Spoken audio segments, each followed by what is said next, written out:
Hello बच्चों, let's see the question. The question is following illustration depicts the mechanisms of breathing.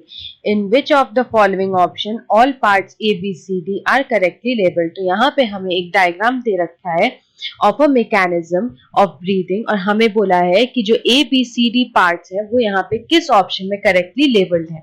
तो हम पहले ये देख लेते हैं कि यहाँ पे जो हमें डायग्राम दे रखा है ये किस चीज का डायग्राम है. तो ये जो डायग्राम है ये है इंस्पिरेशन का.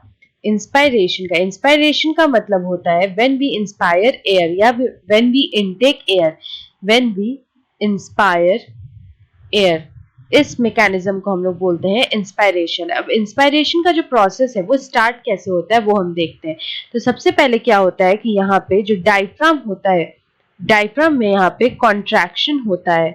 डायफ्राम में जब कॉन्ट्रैक्शन होता है तो एज अ रिजल्ट क्या होता है कि जो थोरैसिस वॉल्यूम है, जो थोरैसिस वॉल्यूम है वो इंक्रीज कर जाता है.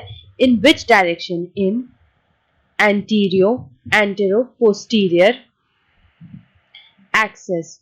एंटेरो पोस्टीरियर एक्सिस के अलोंग यहाँ पे थोरैसिस वॉल्यूम इंक्रीज हो जाता है. उसके बाद नेक्स्ट यहाँ पे क्या होता है कि यहाँ पे जो एक्सटर्नल इंटरकोस्टल मसल्स होते हैं, द एक्सटर्नल इंटरकोस्टल मसल जो होते हैं वो यहाँ पे कॉन्ट्रैक्ट करते हैं. इनके कॉन्ट्रैक्शन से क्या होता है कि अगेन यहाँ पे जो थोरैसिस वॉल्यूम है वही यहाँ पे इंक्रीज हो जाता है, लेकिन डॉर्सोवेंट्रल एक्सिस में, डॉर्सोवेंट्रल एक्सिस के अलोंग ये वॉल्यूम इंक्रीज हो जाता है. तो यहाँ पे ये वॉल्यूम कैसे इंक्रीज होता है? जब एक्सटर्नल इंटरकोस्टल मसल यहाँ पे कॉन्ट्रैक्ट करता है तो क्या होता है कि जो रिब्स होते हैं एंड द स्टर्नम, रिब्स और स्टर्नम ये दोनों क्या होते हैं, they are lifted upwards, they are lifted upwards. और एज अ रिजल्ट क्या होता है कि यहाँ पे थोरैसिस वॉल्यूम जो है वो इंक्रीज कर जाता है इन डॉर्सोवेंट्रल एक्सिस.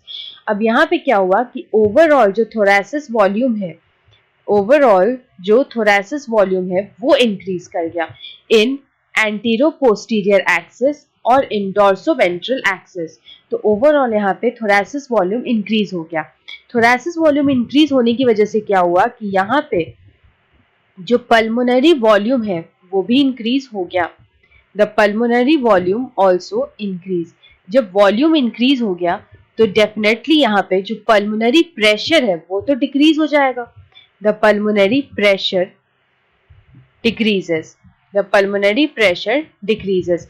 पल्मोनरी प्रेशर जब डिक्रीज हो जाता है तो यहाँ पे क्या होता है कि एटमॉस्फेयर से जो एयर है वो यहाँ पे आने लगता है लंग्स में. एटमॉस्फेयर से एयर जो है वो यहाँ पे लंग्स में आने लगता है क्योंकि जो पल्मोनरी प्रेशर है it is less than atmospheric pressure. तो यहाँ पे क्या होता है कि from high pressure area to low pressure area air का मूवमेंट हो जाता है. तो अब हम यहाँ पे देखें कि हमारा जो ABCD का जो लेबलिंग है वो किस तरह से यहाँ पे हम कर सकते हैं. तो A हो गया कि air enter lungs, air enter into lungs. यहाँ से जो एयर है फ्रॉम एटमॉस्फेयर से वो यहाँ पे लंग्स में जा रहा है. उसके बाद अगर हम D देखें तो D है यहाँ पे रिप्रेजेंट कर रहा है थोरैसिक वॉल्यूम. तो यहाँ पे जो थोरैसिस वॉल्यूम है वो यहाँ पे इंक्रीज्ड है. उसके बाद अगर हम C देखें तो C जो है वो कॉन्ट्रैक्शन ऑफ डायफ्राम है. यहाँ पे C जो है ये डायफ्राम का कॉन्ट्रैक्शन जो है उसको शो कर रहा है.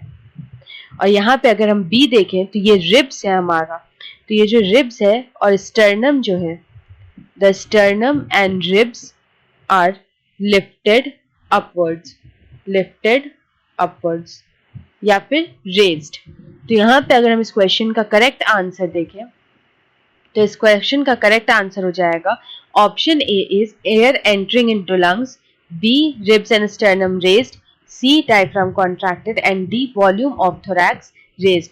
सो option A is the right answer. Best of luck.